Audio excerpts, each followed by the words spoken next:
Hey founders, this is the SaaS Boss Show, the podcast for SaaS founders in the growth stage who want to get unstuck, build high-performing teams, and get clarity about how to build a profitable startup. Every week, I interview SaaS consultants, coaches, and experts who work with dozens of startups just like yours and share their best strategies to overcome the daily challenges of growing a profitable SaaS. My name is Natalie Luneva, and I'm a growth and leadership coach to SaaS founders. And I'm also married to a SaaS founder, and I'm so pleased that you've joined us on this conversation. Hey, really quick before we start with today's episode, if you have a team and you feel like you don't have trust in your team, you feel like they don't take initiative, or you feel like you micromanage them all the time because there's lack of trust, because you cannot trust them to do the things that you ask them to do, and maybe there's no shared mission. If you hire and train people and then they quit in the first couple of months, go to my website, natalieluneva.com/team, and subscribe to the daily newsletter. I know that you already have lots of emails. This is going to be a very short daily emails with tips that I bet you did not even consider. And so it'll help you go from what's happening and why is it that I cannot trust my team to, oh, now I see the problem. natalieluneva.com/team and subscribe to the daily newsletter, and I'll see you there. Hi, everyone. Today it is my pleasure to interview David Katic about 10 secrets to designing the ultimate SaaS homepage. David, in his 30 years of marketing career, including roles like Chief Marketing Officer with global brands like Ford and Shell, and he has multiple $1 million budgets on digital marketing, and he's basically done it and has seen what works and what doesn't work. And these days, David helps businesses with growing using digital channels. Welcome to the show, David. Hi, Natalie. How are you? Well, thanks for having me. So tell us, how did you start working with SaaS founders? So it's as you said in my intro, I've had a long corporate career working with big brands like Ford and Shell. And through that 30-year career, so I'm showing my age a little, but through that 30-year career, the internet was born and it went crazy. And the internet started to answer that wonderful question of, you're wasting half your marketing budget, you just don't know which half. And so I slowly got more and more addicted to the internet because the measurement was so fantastic, and I'm a complete data geek. And eventually, in recent years, I started to really, as I said, get addicted to digital. And I said, geez, I'd love to do this full time, because what I'm finding is there's a lot of bad advice when it comes to digital. And so eventually I got to the stage where I said, hey, why don't I do this myself? And I started my own company, Digital Growth Genius. And now we spend our time really advising businesses on how they can grow with digital. When I work with business owners, particularly SaaS founders, there's some things they're doing that are just mistakes that you can, if you make some quick changes, they can get some really strong benefits quickly. So yeah, it's good fun. I love what I do. Love it. Being a data geek myself, I really love the idea of not doing any additional work, but all of a sudden getting more leads or like getting more sales, right? Yeah. And today that's all that we're going to talk about, basically how to improve your homepage or like your website design so that all of a sudden, without pouring any additional traffic, without spending any more money on pay-per-click or bringing this traffic, you're actually converting it much better. Correct. So with SaaS websites, it should be pretty straightforward, because really the call to action, the biggest end result is either schedule and demo or requesting a trial. So while these are the main two call to actions and results, there's still lots of room for improvement, right? So Absolutely. What do you see based on your experience? What are some biggest areas of opportunity maybe? Yeah, and that's a great place to start, because you're right. The end goal for SaaS founders is pretty clear. Get someone onto a trial, obviously signed up, and they tend, SaaS businesses tend not to have 5,000 products like many e-commerce stores.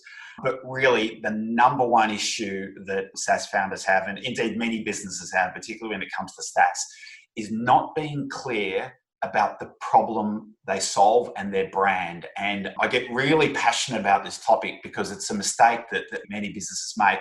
And the best example of that is when I start working with the clients, the first thing I do is to go to their homepage, and the first thing I look at is the big brand headline they have at the top of their homepage, right? We've all seen it, right?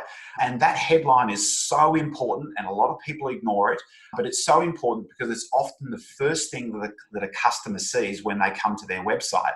And that headline has to tell in less than 5 seconds what problem your software solves, right?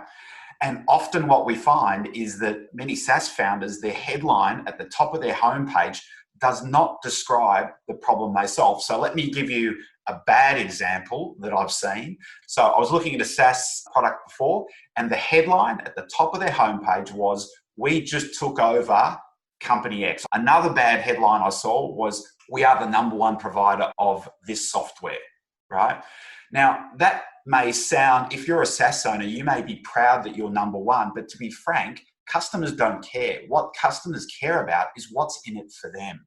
When I look at these headlines, the first thing I say is your headline must describe the benefit that you provide. So I've talked about some bad examples. Let me give you an example that's really good. And have you heard about the software Calendly, calendly.com? Of course, everyone has. Everyone's heard about it, right? If you go to their website, they have an outstanding brand headline.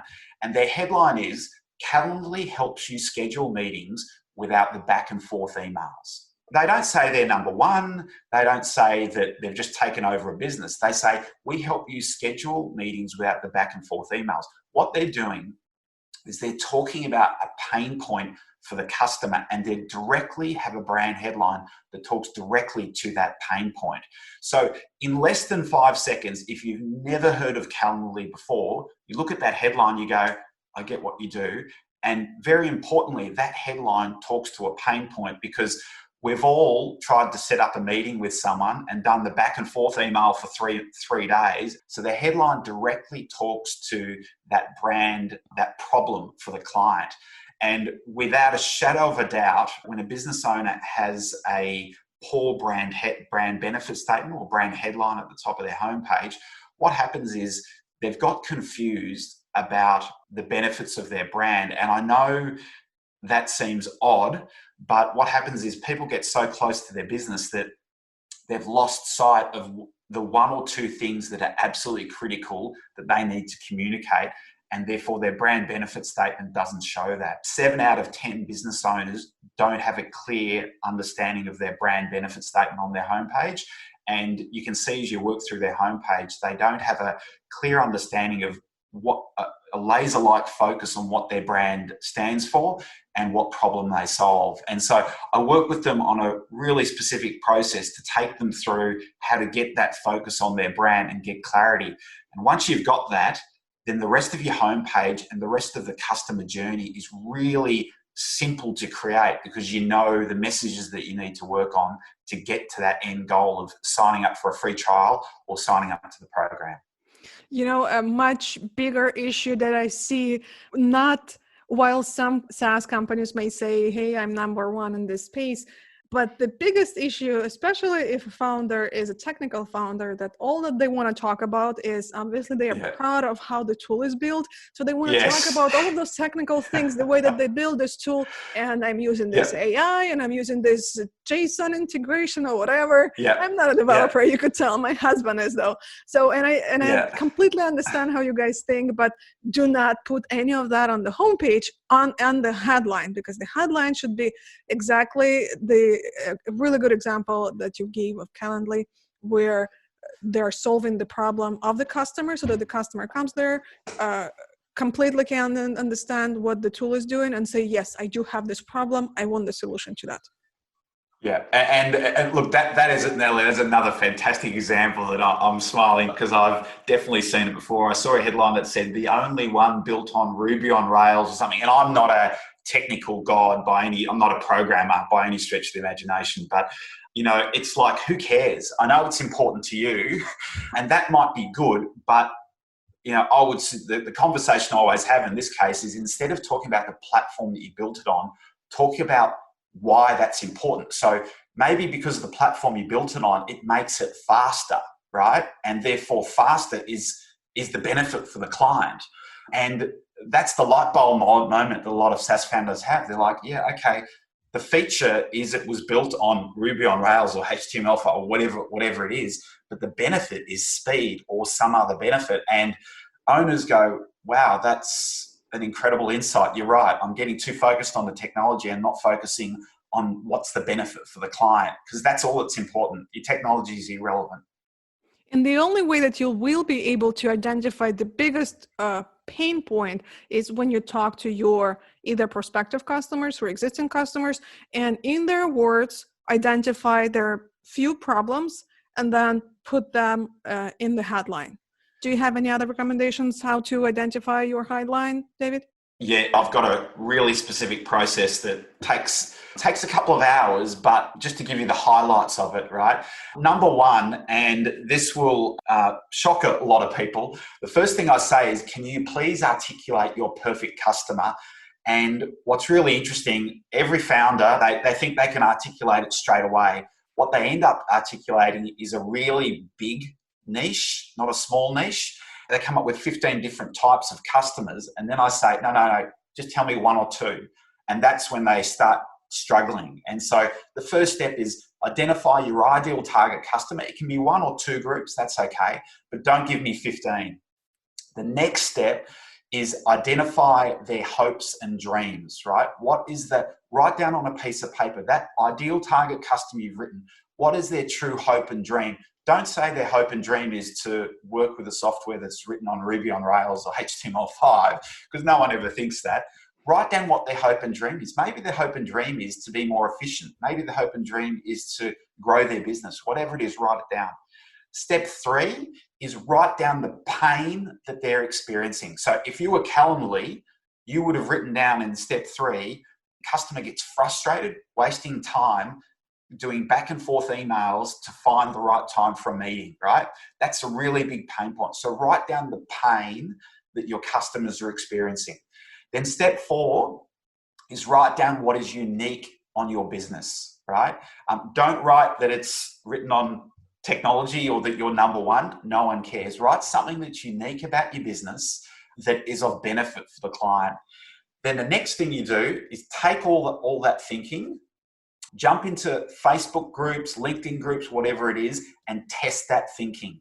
And what I tell founders to do is I want you to look for the specific words that clients use when describing their hopes and dreams or their pain points, the specific words. So Calendly, for example, back and forth is a term that you see clients use in this space, because I've done a little bit of work in this space. Back and forth is a common term that people use. So guess what? They use that in their brand statement. So when you dive into Facebook groups and LinkedIn groups, you find the language. I actually tell my clients to actually physically count the words, do a word count of the types of words that people use. Then the top words that are used, use that in your brand benefit statement, right? So Calendly would have seen this term back and forth, and I guarantee you they said, we better use that term in that brand benefit statement, which they did. So if you follow that simple process, and it will take about 3 hours, don't cheat, right? I find business owners, they go, oh yeah, we know the target customer, we know what to do, we know all this. Don't cheat, follow it step by step, and it will be a light bulb moment for you. Copy makes a difference. And again, it's another thing that SaaS founders don't think. They think words don't matter. Words 100% matter. And when I've done A/B testing on brand headlines, and I've seen one brand headline get a 3% conversion and another brand headline get a 10% conversion. Just a dramatically different result on a landing page as a result of a headline that really talks to that customer issue. Great. So we have 1 down, we have 9 more to go, right? Absolutely. So the next one is gathering customer data. And it's, again, another one I'm really passionate about. You know, there's this wonderful statistic that 92% of customers who hit your website do not take an action when they land on your website for that first time. You have massive leakage in your funnel from clients who have a look at your website. They might sort of say, hey, that was interesting, and then they run away, right? Either life got to them, their kids got to them at the wrong stage, or just something distracted them, but they left, right? So you've got to have strategies to gather customer data on your homepage or your landing page, whatever the case may be. That might be an email address, but what are you doing to gather customer email addresses? You've got to have multiple ways to gather customer email addresses. And one of the best ways I always encourage people is, how can you get someone to engage with your product in some way? And probably the best example I saw of this is ManyChat. When I was on the ManyChat website once, they had this really cool little thing where it said, click here and we'll take you through ManyChat on your phone. And so I clicked on it, and very quickly it asked me questions through ManyChat on my Facebook Messenger, a whole lot of questions, and it quickly sucked me in that said, now what you can do is ask clients this, get them to push these two buttons, and we'll show you the next step. So very quickly, I didn't know this, but I was quickly drawn into a test of the program, and I learned what ManyChat could do for my business, and I learned how it could also help clients as well. So you've got to have ways to gather customer email addresses, and the categories I always encourage is either articles that are written around the client's problem, real life demonstrations that can help them get there, like the ManyChat example, quizzes, or tools. You know, if you're in the banking industry, you could use calculators that help work out how much saving you have. So there's lots of ways to gather it, and focus on what is your strategy. And really what I say to business owners, particularly SaaS founders, is if I said, I'm going to challenge you, you need to have on your homepage 10 ways to gather customer email addresses, that completely shocks them, because they say, oh, I've just got one or two. It's just. I was going to say that when you talk about gathering customer data, probably everyone think about a downloadable. I need to offer something for them to download, or a big ebook or something. And you just gave a few really interesting ideas, like engaging with the product, using tools like calculators. I'm sure that if you founders think about it, you're going to come up with a few other suggestions and ideas that are going to work for you and your product really well. Yeah. So yeah, absolutely. So think through and just have in your mind, if we had to have 10 ways, which is crazy, but if we had to have 10 ways of gathering an email address, how would we think about it with our website? I'm sure it just shocks you to think about more ways to gather email addresses and engage clients. All right. What's number 3? Number 3 is segment and filter. And another really important one, my top 3 are certainly my go-to ones. Segment and filter means often many businesses have got 1, 2, maybe 3 absolute ideal target customers. And often those target customers are very different, right? And they have those 2 or 3 client groups have got different hopes and dreams or pain points. So let me give you an example of that. I was working with a fintech company, and this company appealed to accountants and financial advisors, and also directly to B2C, right? So as you can imagine, those 2 target customer groups, B2B, accountants, advisors, financial advisors, and then direct to B2C, they've got different hopes and dreams and pain points. So if you try and construct a homepage or a landing page that appeals to both of them, what's happening is you're going to end up with messaging that is confusing, because some messaging works for one target group and another messaging works for a different client target group. It's not focused. So what I do here is, let's just say you had 2 perfect target customers. We work on ways on the homepage or the landing page to get those 2 different target customer groups to go down 2 different funnels. So if you were this fintech and you had accountants and advisors and B2C customers, what question can you ask very high up on your homepage that gets them to self-select and click on those, and then you take them down a different journey that has specific messaging tailored for them? The difference in results you can get when you think through this customer journey is astronomical, and complete difference between success and failure, because when you have 2 clear defined customer groups and you've tried to put all that messaging on one page, it leads to confusion and poor conversion. So think through your target customer and think through, how can I quickly funnel them into different journeys so that I can give them the right messages that are relevant for them. I love it. Just last week, I spoke to a founder, and his problem was that his tool appealed to 2 different groups. 1 is the developer, and 2 is product manager. The developer wanted really technically rich content, while the product managers would not get such a message. So, and developers, he said, would not pay for his product while he wanted to target product managers. And his website was very technical. So he wasn't sure how to solve this problem. But your suggestion here, segmenting and filtering out on the homepage, have, for example, self-identify that I'm a developer and I'm a product manager. You often see that, for example, if a tool is for marketing agencies, then the people will identify I'm a marketing agency versus I'm a freelancer. And then there's going to be completely different content there. Same thing here. So I think this would be a great benefit from speaking to your ideal customer in the way that they understand. But also there are so many other benefits. The biggest one that I can think of right now is retargeting, right? If they self-identify that they are a developer, then you can retarget them and offer completely different message than if you would not have this segmentation and just talk to everyone. Retargeting is another wonderful example that if you can funnel your customers into different journeys, then you can retarget them with the right messages that's relevant for them, right? And so thinking through that, and your example is a really good example. The person who comes to the website who's the technical guy, you've got to get them into the technical area sooner, right? The guy who's really focused on the product marketing aspect, actually get them into that. It's the difference between success and failure if you can quickly get the right messages in front of the right clients. Awesome. Dave, so what's number 4? So number 4 is authority and expertise. So what's really important here is to focus on why you are the expert in this field and tell people about it, right? So the fintech company that I worked with was actually created by someone who was an ex-financial advisor. So they had this 15, 20 years of experience in this space. And when you spoke to this owner, he truly understood what accountants and financial advisors and clients need. But often people don't put that on their website, right? So now this doesn't mean that we have a big section on the website, on the homepage, that talks about your resume, right? But weave into your story that you've got 20 years experience in this space and you truly know what clients want.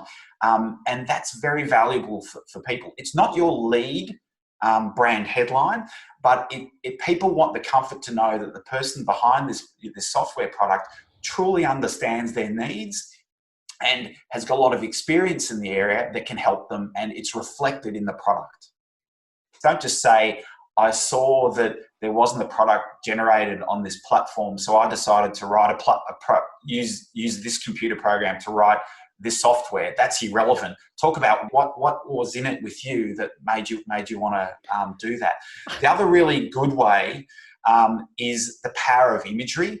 So if you've ever presented in front of a big group, get some pictures of you doing that, because there's nothing like the image of someone presenting in front of 500 people that says, wow, this person is an authority. So there's other imagery ways that you can demonstrate that. So think about that. Got it. What's next? Next is social proof, and another one that's often ignored, but you've got to get your reviews on your website. Firstly, a common process is owners don't have a process to get reviews, right? So if the first thing you have to put in is, what is your process? How do you find customers who are having a great experience with the product, and how can you send them an email saying, hey, can you quickly review my product, right? And very importantly, there's a process you can use to get those good reviews. So don't just say, hey, what do you think about my product? Ask a question like, could you just tell me in a few sentences what you loved about my product? That can often get a very different response to, hey, just tell me what you thought. First step is to have a process to ask your best customers what they think about your product. Ask the right questions. And then finally, put it up on your website, right? Be loud and proud, right, about it. Pretty much every software I've worked with, there's a core group of absolute customers who just love the product. So you should be tapping into those people, asking for reviews, and talking loud and proud about those reviews. So 2 recommendations here that I think would make it a little bit more actionable for you is, number 1, I'm sure you have customers asking for some technical improvements, or you've resolved a problem for them recently. That's the best time for you to ask for either a review or for them to give you like a case study maybe, when they are happy about something that you've done. Do not wait a week or a month to ask for this. Yep. But when you do something, they say, hey, great, thank you for fixing this problem. That's exactly what I needed. And this is the best time for you to ask them for review. Number 2 is choose your best customers who are maybe spending the most time there, or whatever your metric is to identify that they are the most engaged users. Ask those clients as well. And those would be the easiest way for you to gather at least few reviews, because I know for you, it's really hard to reach out and say, hey, so can you give me this, provide me with review or something like this. But just giving you these 2 action points when you can do that, I think is really going to help. Yeah, for sure. What's number 6? All right, number 6 is scarcity. FOMO, or fear of missing out, is a real human behavior, right? Consumers hate this idea that they might miss out on something that could benefit. So if you've done a great job of explaining the benefits of your product, what is a way that you can introduce some scarcity into it? So how, is there limited time, limited spots, until sold out, whatever it may be, right? So an example here is, again, working with this fintech that I worked with, was we came up with this program of a 30-day challenge where in 30 days, they were going to help only 10 clients get to a goal. And they said it was for the first 10 clients, we'll sit with you and we'll help you implement this software into the business, and you will get this benefit. And it was extraordinary how successful that worked, because people said, wow, they're only doing this for the first 10 people, where they're going to deep dive and give them some personalized assistance to get to this great outcome. And it just sold like that, right? So think about your software in particular, but if you could put some scarcity into it, something with some added value, you need to think about how it can generate someone to take action now. If you've just got a website that says, hey, sign up, and you can sign up whenever, you can sign up now or in 6 months' time, humans can be lazy, the world can overtake them, and they can go, oh, look, I haven't got time, I'll do it tomorrow, or I'll do it next week. And guess what? Next week never comes. Think about how you can provide some scarcity and get people to take action now so that they don't miss out. When you started talking about this, obviously no one wants to see some cheesy, hey, only for the next 5 hours, I have this great opportunity. But the example that you gave is really interesting because it's adding some value, right? So when we are talking about adding some scarcity into our messaging, for sure we need to think a little bit more sophisticated way and not just bluntly put in there that for the next 24 hours we have this offer. But thinking about how we can add value and make it more scarcity based is a great example. Absolutely. And what's really important, you touched on something really important, is it's got to be genuine, right? Don't fake it, because people, if it's not a genuine scarcity offer, people just think it's ridiculous. But when I've worked with SaaS founders and got them to do for the first 10 people, we'll give you, all this extra service. A, it sells and it works, but B, the SaaS founders always come back and go, oh my God, we learned so much working really closely with that client. We learned so much about our messaging, what was important to them, and it allowed them to tweak their website and improve their conversions going forward. So think about what can work there. This is something that can really work if done well. And by the way, this is exactly the same thing that you can use on your demos to say to your clients that are thinking to sign up, but maybe stalling or saying, okay, I need to talk to my team. This is what you can say. Hey, I have this value added benefit that if you sign up, I don't know, today or tomorrow on the call, if this is something that you can see that they need your tool, then we'll give you this added value. For example, we'll set up the integration for you for free, but have those few ideas ready so that when you feel like they are really close, they just need a little bit of a nudge, then you can have this added value handy to share with them. For sure. All right, Dave, what's number 7? It's number 7 story. Humans love connecting with emotion, and a lot of SaaS founders think, oh, look, it's just, this whole game is just about the technical way I've built my product and then the price, right?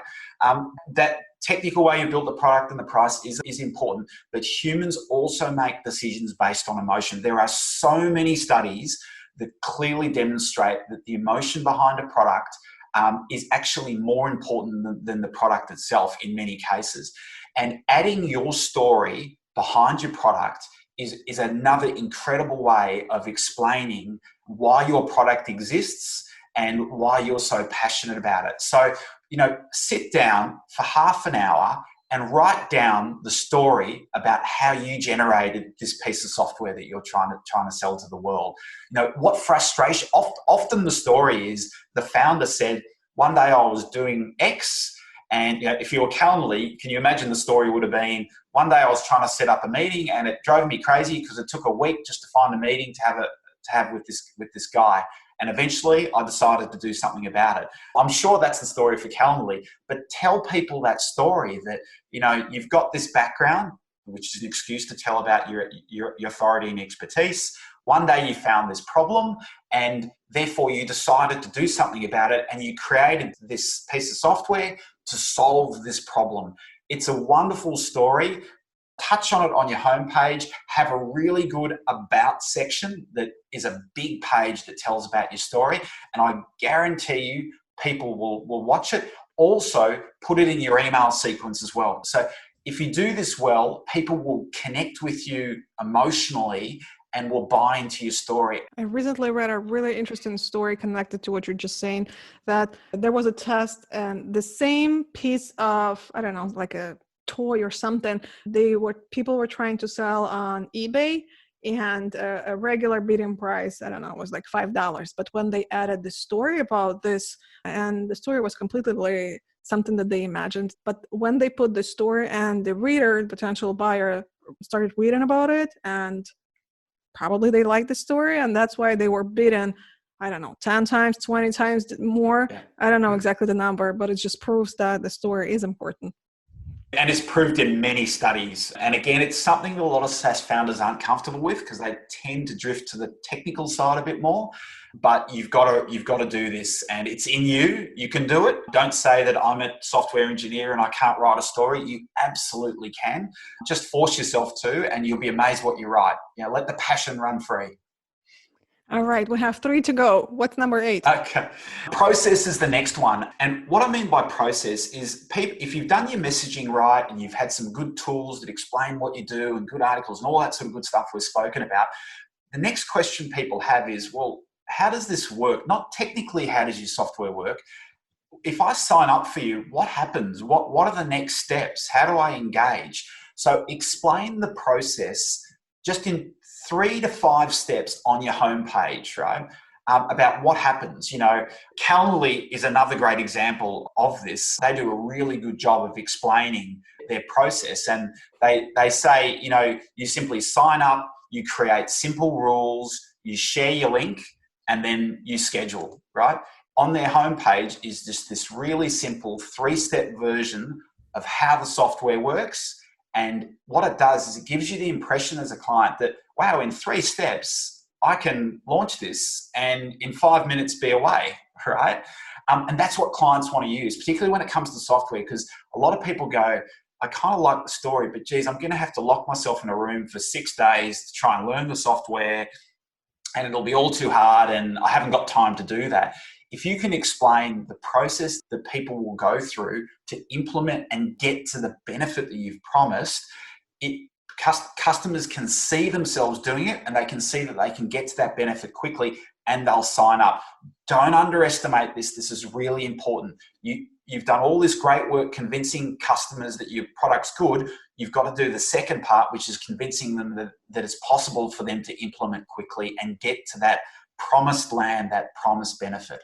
Oh, this is a good one. So I'm sure everyone sit on a webinar where a person is trying to sell something, and then at the end of the webinar, they actually go and walk you through what you're going to see on the landing page that they send you to. So, okay, this is how you do, this is where you click. Like, really?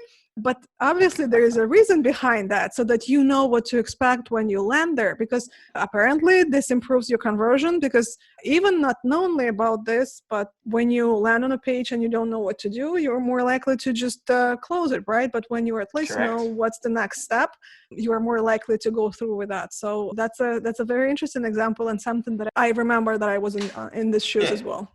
And the final analogy I give on this one is, if you're going to a destination, if you have to drive somewhere that you've never been before, if someone gave you a map, wouldn't you have this comfort? You go, okay, I know how I'm going to get there. It's the same thing. What's the map for your clients to get to that promised destination? All right. What's number 9, Dave? All right, number 9 is great offer. And again, another problem that I see many, many people make. They don't have a great offer. It's just kind of like, just sign up and go for it. Again, and this links to the scarcity as well. What is your great offer to get someone to take action? Particularly when someone is new to your business and new to your brand, they don't know, like, or trust you yet. So what great offer can you give them to get them to take action straight away? So linking it to the scarcity example we gave before, if you had an offer on your website that said, for this month or this period of time, we're going to personally help one-on-one the first 10 people or whatever the number is, or we're going to give them access to a special training course that we normally charge $500 for, a special training course that will help you use our software better. That's a great offer. That gets people to say, oh, okay, it's an interesting piece of software and you're giving me this extra thing that's going to help me get the result I want. And don't forget, a lot of people think, oh, that's just another discount. It can be a discount, sure. I actually, when I work with business owners, particularly SaaS founders, say, let's force ourselves to not come up with a discount for a product. What value add can we provide that can be a great offer? And when you're thinking about that value add, how can it make it easier for them to implement your product or faster, right? So take away a pain of implementation or make it faster to implement. If you think about those two categories and what you can add to your product for a limited time, whatever it is, you will be surprised at what we come up with really, really quickly that'll generate results and improve your conversions. I love it. What's the last one? All right, last one is follow key design principles. Most of the internet has simple navigation, and there's 3 elements of design principles. The first one is navigation. That's logo in the top left, navigation across the top. I know it seems so simple, but I go to some websites and the SaaS founders, they've decided to put navigation halfway down the page, down the left-hand side, or on desktop, they put the hamburger menu, which is an absolute crime.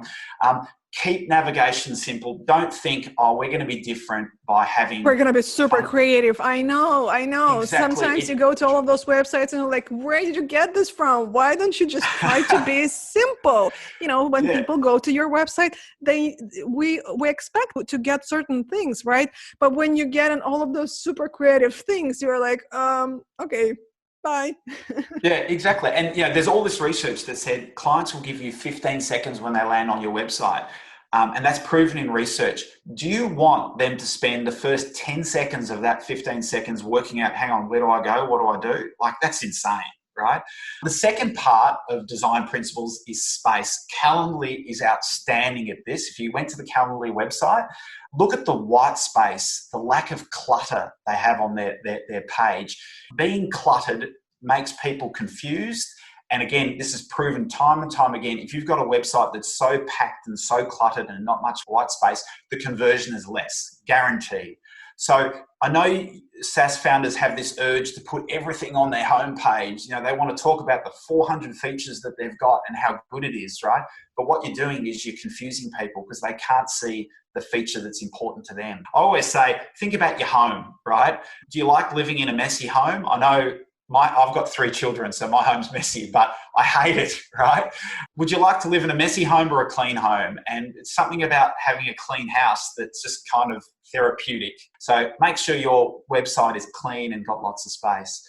The final one about design principles is limit choices. And another one that I've seen so many SaaS founders be so guilty about. There is a wonderful piece of research that says when you give customers too many choices, what they do is they elect not to make a choice. So the great example of this is a supermarket. Have you ever been to a supermarket and you see those people offering tastings of a product? Yes. So they have their little table and they have their product set up. Well, there's this lovely bit of research that showed that they set up 24 jars of jam in a supermarket and they tested conversion of it. Then they removed the 24 and they just put 3 jars of jam on it. What they found is the table that had 24 jars of jam had more people visit it, but lower conversions than the 3. So think about that. You might feel that having 24 jars of jam will give you more conversions. It gets more traffic. People go, oh, wow, there's lots of things here. But the table that had 3 jars of jam converted more. And I don't know about you, Natalie, but I'd much rather sell than have people window shopping. So often we find that people with their SaaS product, they've got too many different versions, too many scales, too many tiers of plans and all that sort of stuff. Just go for simple and think through how can I just limit choices that quickly allow people to choose the one that's right for them. Awesome. So we've got 10 ideas here. What will be your top 3?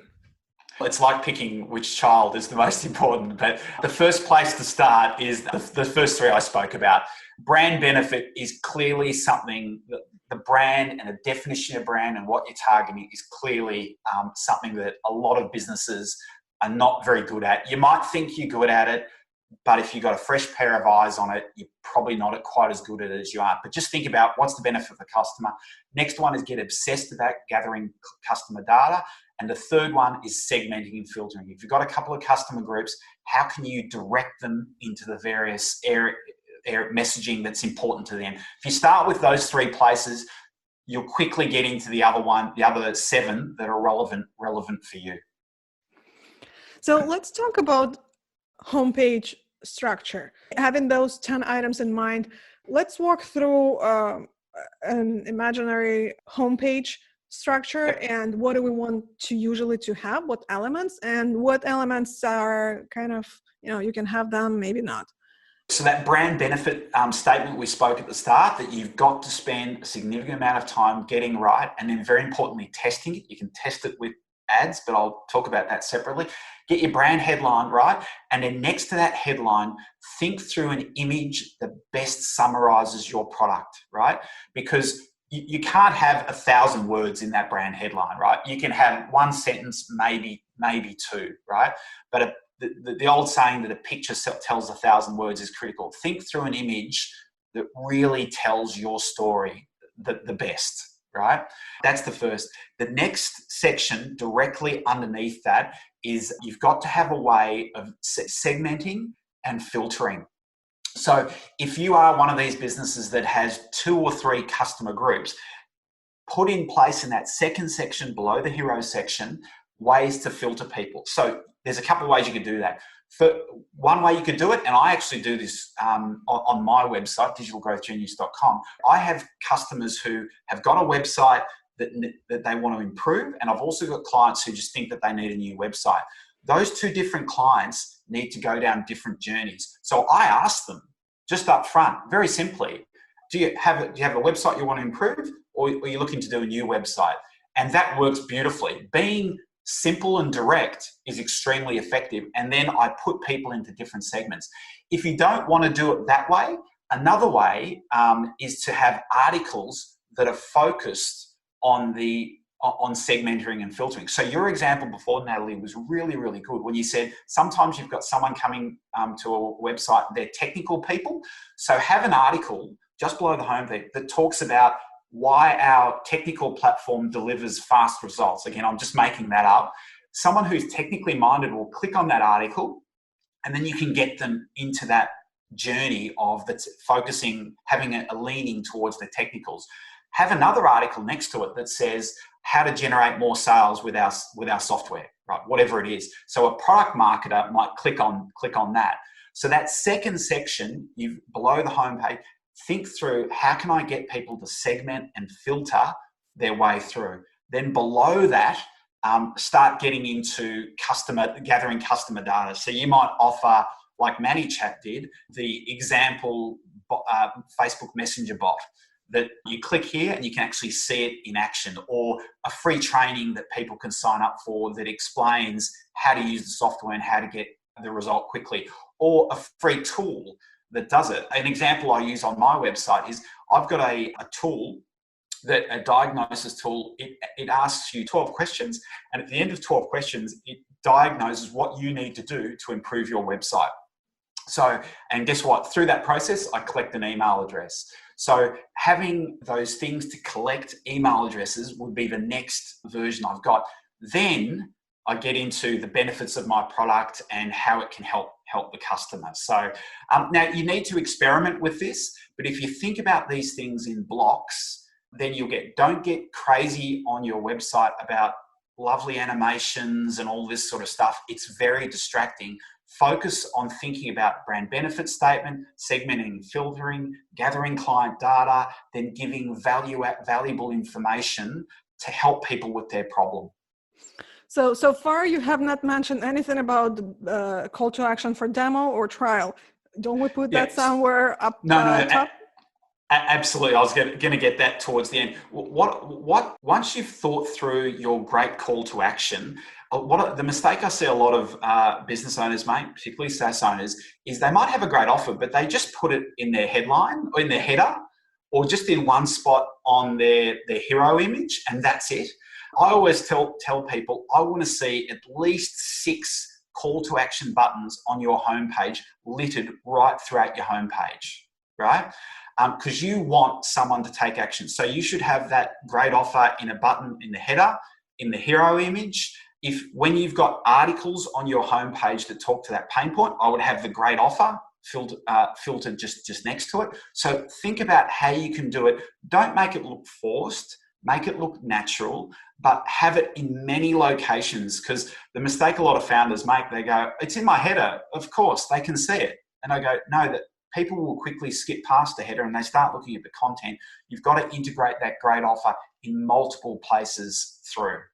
So in addition to having 6 CTA buttons, call to action buttons for demo or trial, we're also going to have one call to action for gathering customer data, right? Yeah, and again, very importantly, it's not just one. Don't think of it as one button. Let's say you had a free training program, which is something I encourage a lot of SaaS founders do. A free training program on the 6 ways that you can use this product to get this result, right? You can gather an email address there. So that on the homepage, it's just going to say, in 30 minutes, this free training program will teach you X, right? When they click on that, then it asks for an email address. If you've got a tool that quickly diagnoses a problem or calculates something for them, that can be another way, right? So think through what your excuses are to gather an email address and put those right throughout your website. It can be a free webinar, as I said, a free training program, a tool that helps calculates a problem for a customer, a quiz. Quizzes are outstandingly effective here. Lots of different ways that lead to, oops, I've got to give up my email address in order to get that. All right. So what do we have under that? Social proof needs to be integrated into that. And as you do social proof, think through how you can weave in your authority and expertise and story through that. Okay. And this can differ by the type of software product, but often authority, expertise, social proof, and story can go really well together and look natural. Because the trick with these things is you don't want to just look forced. It's got to look natural. So telling your story, combining with authority, expertise, and as a result of my story and my expertise, look at these great results that these clients have got.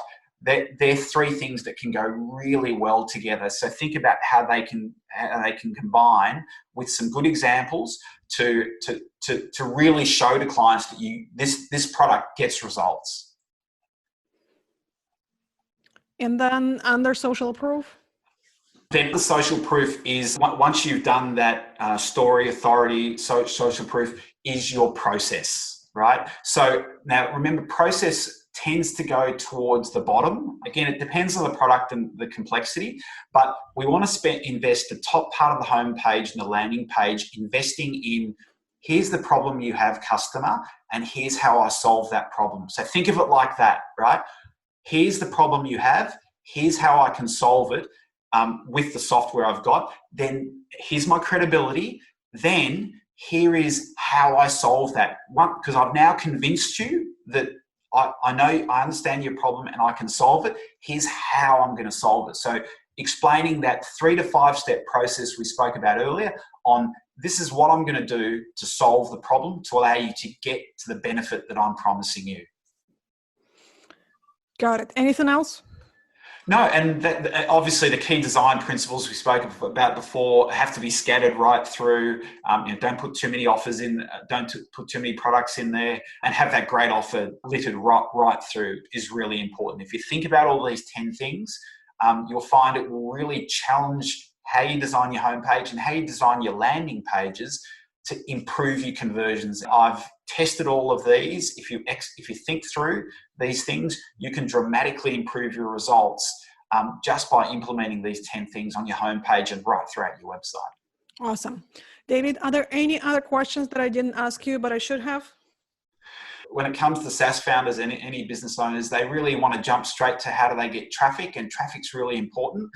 And I spend a lot of time talking to my clients about traffic, but really you need to spend equal amounts of time focusing on conversion, because often I've had a client come to me and say, David, we need to improve our sales by 20%. How do we get more traffic? And they kind of get a bit surprised when I say, if you need to improve by 20%, the first thing we're going to do is improve conversions, because we can control conversions on your website all of ourselves. We can't control traffic. Absolutely, we can impact it significantly, but you control your website 100%. The best way to improve sales is to improve conversions on your website. That's got to be the first place you start.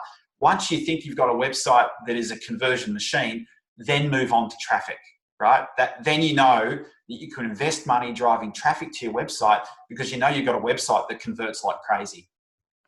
That's why founders listening to this, I also have so many founders come to me and say, I want to increase my traffic 5 times. How do I do it?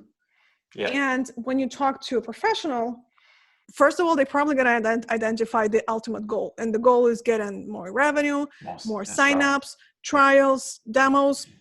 But there are so many steps before that, right? So just coming to someone like Dave and asking, what do I need to do in order to improve my revenue?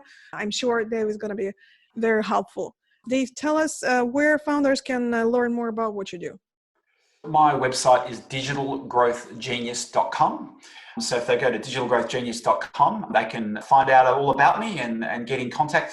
Very importantly, if they go to my website, I've got a lot of downloads that explain everything we've just gone through today. So they can click and get a download and use it as a cheat sheet to test whether these 10 things are happening on their website. I've also got other guides on email marketing, how to collect email addresses, how to use email marketing, how to do SEO better, and things like that. So lots of helpful guides on my website. I've also got that tool that I spoke about that will ask you a whole lot of questions. It's got some videos that demonstrate what I'm talking about, and people can ask themselves some honest questions whether they're doing those things well, and it'll give you some actionable advice on how you can fix some of the things that we've spoken about today. So digitalgrowthgenius.com, and feel free to download and have a look at the stuff. Thanks a lot, Dave. Thanks a lot for all your time and valuable nuggets of wisdom. No problem. Well, it's been a pleasure. Thank you. And that's it for this episode. For those tech founders who have a remote team, I have a question. Do you find yourself that it's much faster for you to do things by yourself than waste all of that mental energy delegating tasks to someone? And so you either don't hire anyone, or if you already have a remote team, you're guilty of doing those tasks by yourself, because there's just so much energy goes into delegating the tasks and then just managing people. Are you able to take a few days off and not be worried that your servers will go down or your support is going to blow up? What if you could work on more strategic, important things and let your team fix the bugs? If you only started building your team in the last couple of years, I guarantee that you are making lots of mistakes that hinder your growth without even realizing that. Oftentimes, you, the founder, may end up being the bottleneck to your team's success. That is definitely hard to swallow, but it's true. But also look on the bright side, this is also the easiest problem for you to fix because you are in control of how to fix it. I'll be launching soon a program that will help tech founders improve your team performance and as a result, remove the roadblocks to scaling your SaaS just by improving your operations and team dynamic. This is really the shortcut. To be notified when it's live, go to my website, natalieluneva.com/team. natalieluneva.com/team.